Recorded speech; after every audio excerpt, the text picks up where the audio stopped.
Alle 3 sono arrivate schede verbali che procederemo alla compilazione per oggi, domani e lunedì, al momento dello scrutinio. Domani mattina il seggio apre alle 7. Sono 4.132.304 gli elettori veneti chiamati alle urne domani e lunedì per esprimersi su elezioni regionali e referendum costituzionale. Nel collegio di Villafranca di Verona, inoltre, 352.696 elettori riceveranno anche la scheda per le elezioni suppletive per il Senato.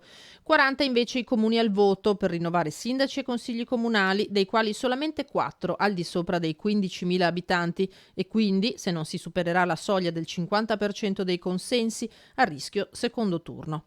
Il capoluogo regionale, Venezia, quindi Portogruaro, Castelfranco Veneto nel Trevigiano e Lonigo nel Vicentino. Si vota domani dalle 7 alle 23 e lunedì dalle 7 alle 15. Un ritorno al passato, l'elezione spalmata in 2 giorni, finalizzato a diluire la presenza ai seggi degli elettori, favorendo così il distanziamento. Sul fronte delle regionali si sfidano 9 candidati presidente, supportati da 17 liste. Ammessi il voto disgiunto e valido il voto di preferenza in qualsiasi punto della scheda si riporti il cognome del candidato.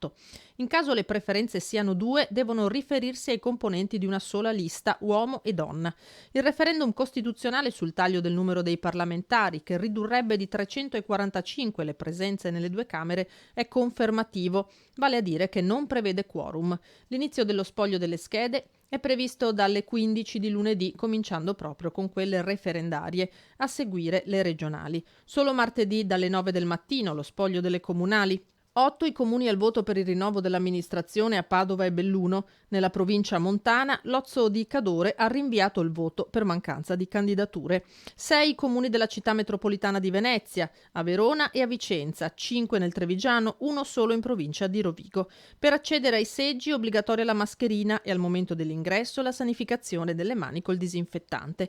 Mascherina che andrà tolta solo per l'identificazione dell'elettore. Previsti i seggi volanti per gli isolati per il Covid-19, ma solo una piccola percentuale degli aventi diritto, meno del 5%, ha chiesto di usufruirne.